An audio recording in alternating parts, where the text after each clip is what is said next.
Once again, a great pleasure being here on behalf of the São Paulo Research Foundation, FAPESP. So FAPESP, as you may know, it's a state agency which was created originally in 1947. So actually FAPESP was an idea which was proposed when the state of São Paulo revised its constitution. So already in 1947, the legislators proposed the existence of a state funding agency, which then actually took a couple of years. And it was only in 1960 that the law passing the legal constitution of FAPESP was approved again by the state legislation.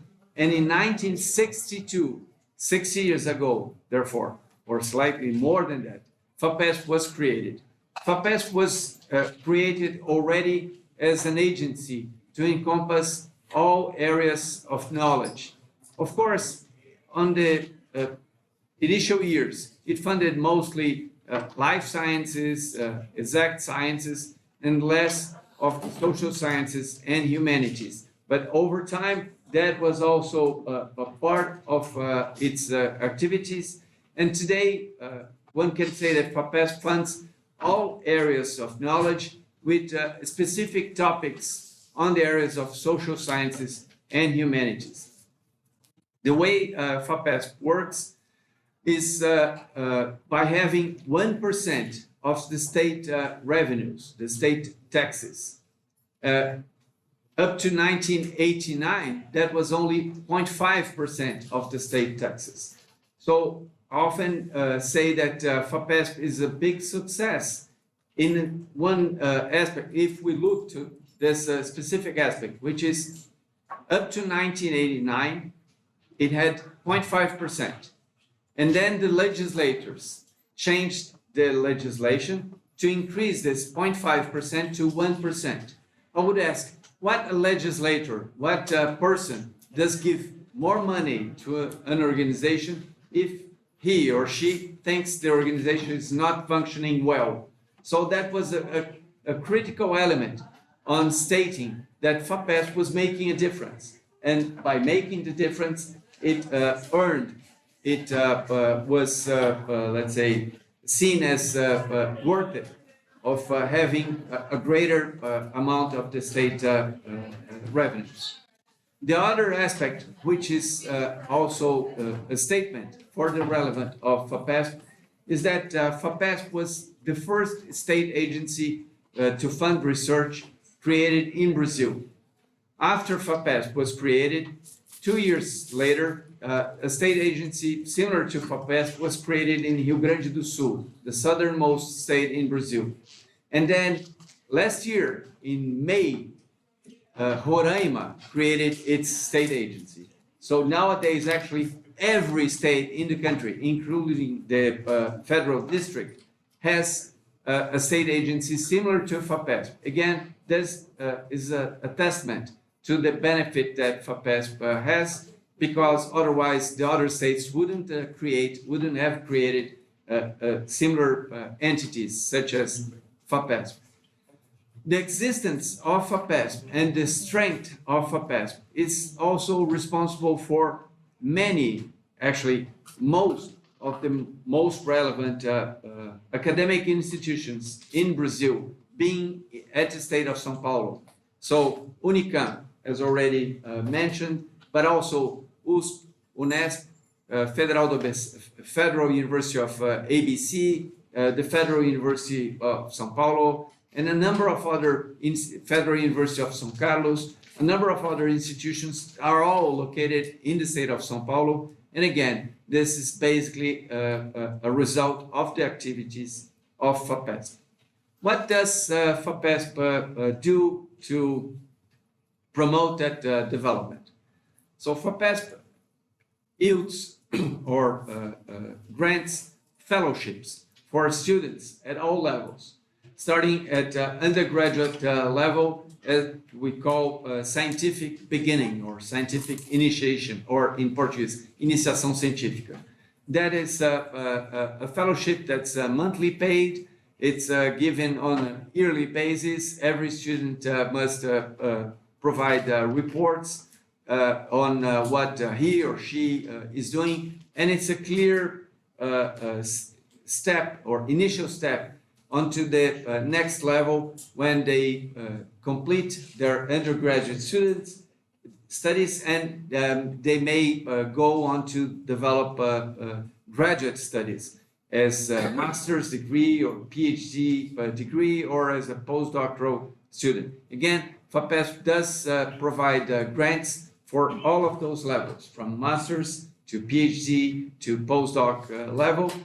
FAPESP is the agency that grants most postdoctoral degrees or most postdoctoral fellowships in Brazil nowadays. And that's mostly because the federal agencies are actually on a time where not enough funds have been given for them to promote their activities. So again, it's very important to understand that at the postdoctoral level, activities may be developed at a more sophisticated, a more profound and deep level. And again, it is seen as an important activity at FAPESP. As a student concludes hers or his studies from, again, the scientific beginning, master's degree, PhD, postdoc, he or she may go on to develop an autonomous career as a researcher. Again, FAPESP does fund this initial step as independent researcher by a grant that we call Young Investigator. Those type of grants may go on to 5 years of duration, and may allow fundings that may reach in the order of 1 to 2 million reais for that 5-year period. That is in the order of 300 to 400,000 US dollars. Again, for someone that has concluded already a postdoctoral studies and has a very solid and established reputation as an early career scientist. From that step onwards, we understand that he or she may have been hired by an institution at the state of São Paulo, and then he or she may request funds for conducting research as at the level that we call regular grants or thematic grants. And those are disbursed regularly. Every researcher that has a tie with an institution based in the state of São Paulo may request funds, which will then, as the fellowships, be evaluated by a panel of experts, and that evaluation by the expert panel is furthermore reviewed internally at FAPESP by 2 levels of evaluation. First is the area evaluation, and the second is the adjunct panel for the scientific directorate. So we usually say that FAPESP operates with a 3 filter or a 3 sieve system, in which ad hoc advisors would evaluate with specific regard to the thematic area, and then an area panel and a adjunct panel will further evaluate and process the proposal. In the recent years, FAPESP has started a different type and more ambitious type of program, which is called the Centers for Research, Innovation and Dissemination, or in Portuguese, the CEPIDs. Those centers, and we're currently running a call for proposals on that end, may fund projects up to 40 million reais on a 5-year period. 40 million reais would correspond to something like 7 to 8 million US dollars. So again, it's a lot of money, and we're nowadays running a similar scheme which is only for the social sciences and humanities. We have received slightly under 20 proposals which are being evaluated, some of them from the University of Campinas. At the end of the process, we will likely fund up to 4 proposals, which are only in social sciences and humanities. We have already run a call for proposals for the life sciences, and we're next year going to fund one for engineering and other hard sciences. As already mentioned here, there is a great need for interaction between different areas of knowledge, such as mathematics and philosophy, or data science and humanities and social sciences. So last year, we actually made a specific call for proposals, which was aimed at data science for social sciences and humanities, only for social sciences and humanities. We received a number of proposals. We funded at least one thematic project and a number of regular projects on that call for proposals, which again was specifically for social sciences and humanities. In the past year, we also began another line of funding, which is specific for very young researchers. In this case, persons that have concluded their PhD degree 6 years or less. And then the idea is to fund up to 1,600,000 reais for a person that has concluded his or her PhD 6 years ago or less. So again, it's a very substantial amount of funding. And the main idea is that he or she should provide evidence of a very original thinking, and should propose a project that's really ambitious, is what we usually say, out of the box. So it is something that might change the way science is currently performed. Again, this illustrates that FAPESP is eager to invest in very young and promising researchers. And the only perspective that we have is that that research is developed in the state of São Paulo. For that the initiative, which is called Generation Initiative, he or she does not have to have a contract with the institution in the state of São Paulo. He or she should just have a space to work at an institution in the state of São Paulo. But we're not considering that he or she would have a contract already established by that time. So for persons with contracts already established, we have other lines of funding. For persons which yet do not have a stable contract, we do fund the Young Investigator Award, and we do fund this Generation project. Again, that's just to speak on what FAPESP has done in the past and is currently revising and proposing as new forms of funding for the development of activities in the state of São Paulo.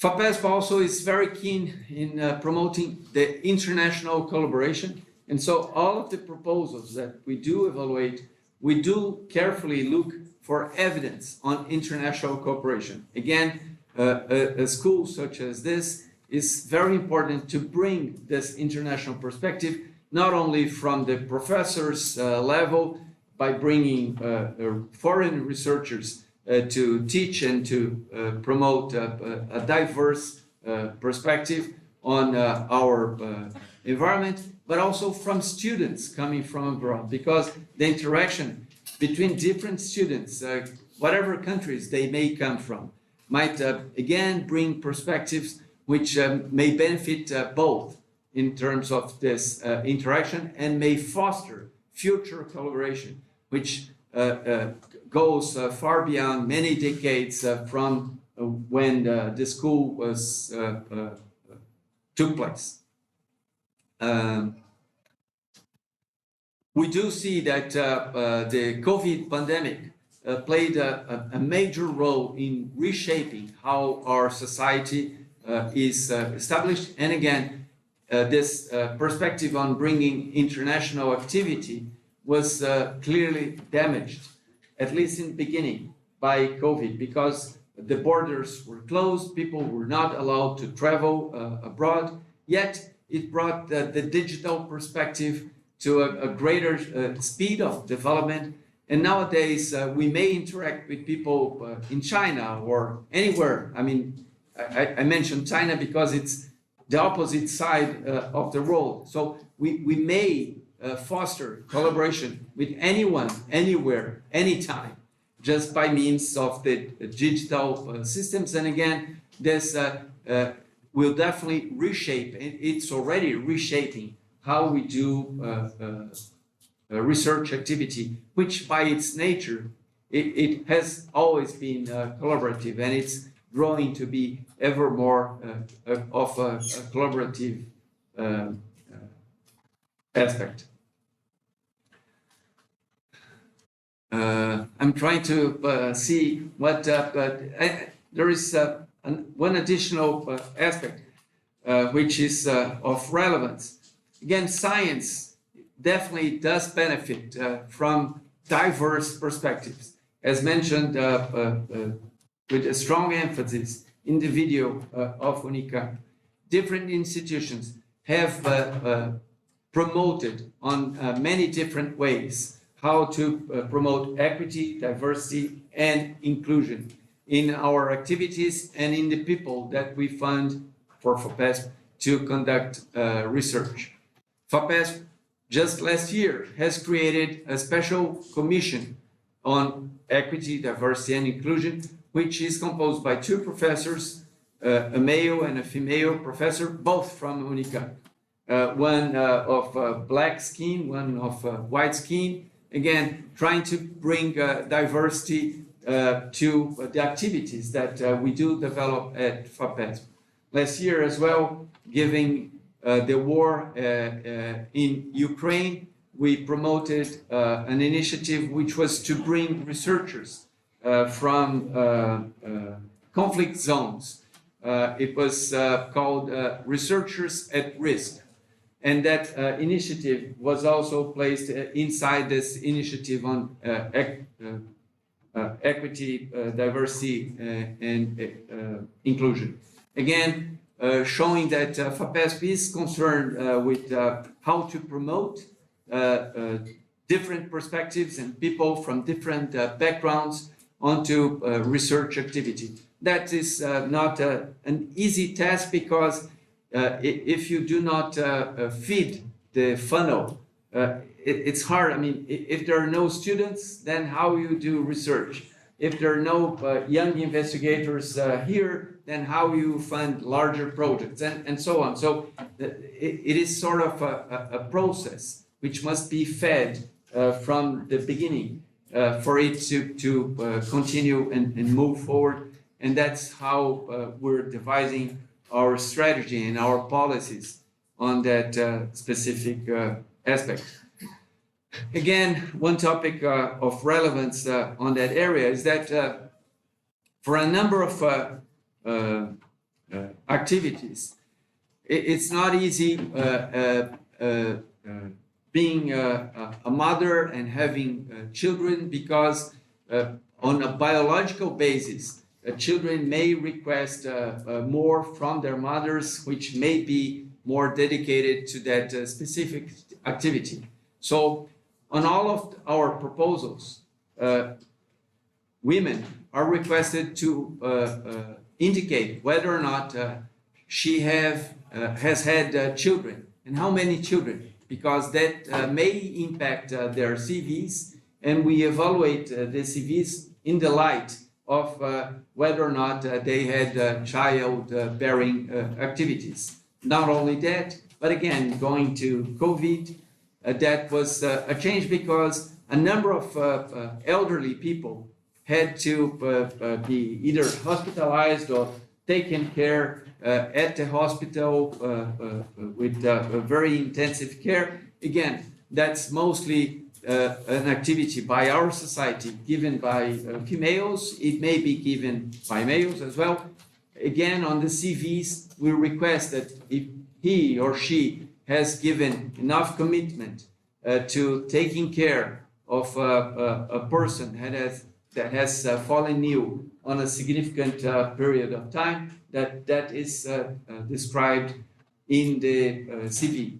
Again, that all illustrates how FAPESP tries to look at how society is structured and how it may influence the evaluation process of people from either different backgrounds or that would have different activities due, again, to how society is structured. I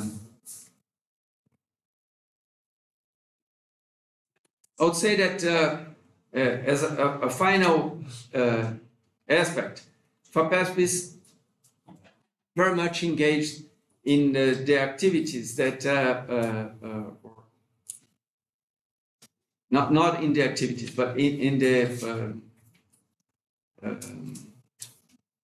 the development of activities in the Amazon region. Again, we had developed projects which were of fundamental importance for us in Brazil and mostly in the state of São Paulo related to COVID. Again, this was associated with the development of the phase 3 clinical trials of a vaccine that was developed by an institute in the state of São Paulo.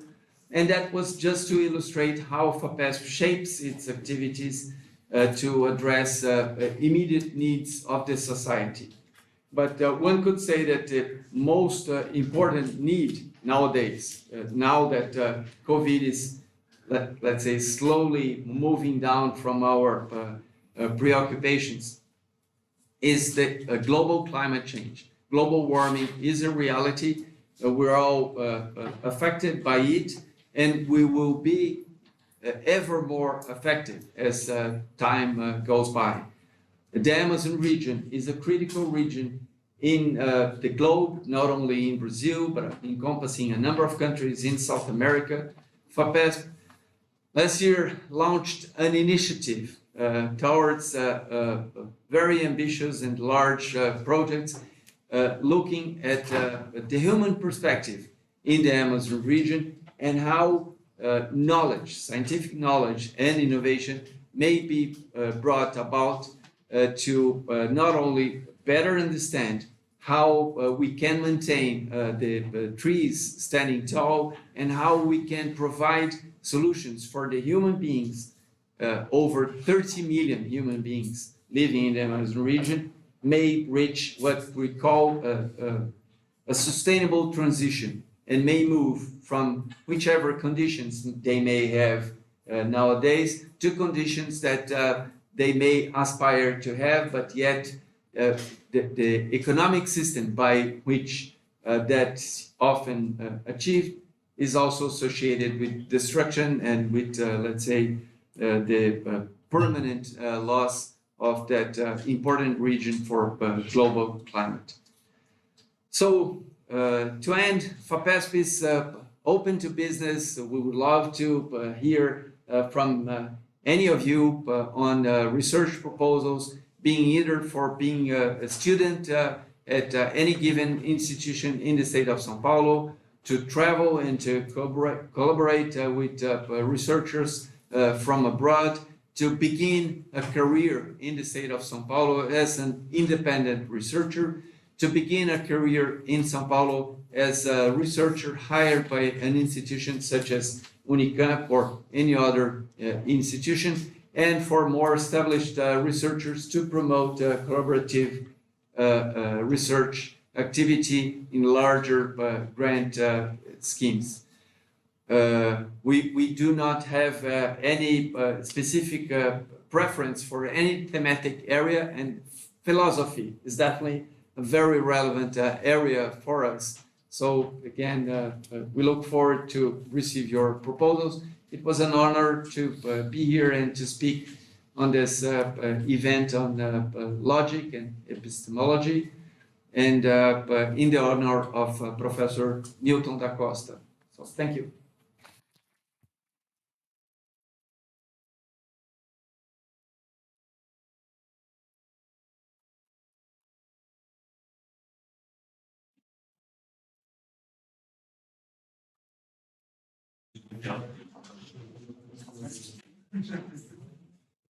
I'm not sure if there are questions or no questions. So. Do you have any questions? Questions? May I ask only a small question? Yeah. Very brief. It's because maybe we will face a reform, a tributary reform, a tax reform, and the budget of FAPESP is tied to the ICMS, which is right. It's not only ICMS, that's the sort of VAT or whatever. It's not really VAT, but it's similar to that, to translate to English or to non-Portuguese speaking persons. So it's a basket of taxes, and that is being looked at. So if and when the tax reform takes place, that it's one aspect to be considered, and it will be also relevant for Unicamp, USP, and UNESP, because for Unicamp, USP, and UNESP is ICMS only. For FAPESP is this basket. But there is one important aspect, which is whenever, so about 2 years ago, I think the state universities had some difficulties with being sure whether or not the taxes would be given to the universities. What happened was that all of the universities and the researchers and the students did a mobilization. So they went to the legislators, they talked about the relevance of the budget being maintained and not cut, and the end result was nothing was cut. So again, during this gubernatorial election, there were two front runners, Tarcísio, which eventually won, and Haddad, which was the runner-up. Both, when interviewed, and they were interviewed together with the rectors of Unicamp, USP, and UNESP, they stated publicly at the interview they would maintain, and specifically Tarcísio said, well, there will be a tax reform. So let's look first for the tax reform, for then to make Unicamp's funding a constitutional right, similar to FAPESP. So again, that was recorded and it was an interview. I was in Campinas at that day. I was coming here for another event. I specifically remember the avenue I was at. So it's a concern that we have, and it's good that we are concerned, because then we will try to defend our positions. But at this moment, it doesn't look to be something to be worried with. Thanks. Thank you. More questions? Comments? No? So, thank you, Professor. It's an honor for us.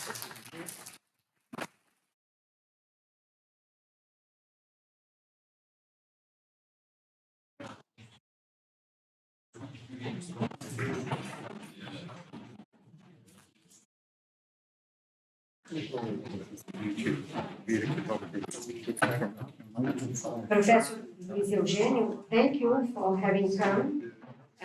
It was excellent, an honor, and very good that the students and our colleagues hear from you about these projects and the opening future of FAPESP. It's excellent.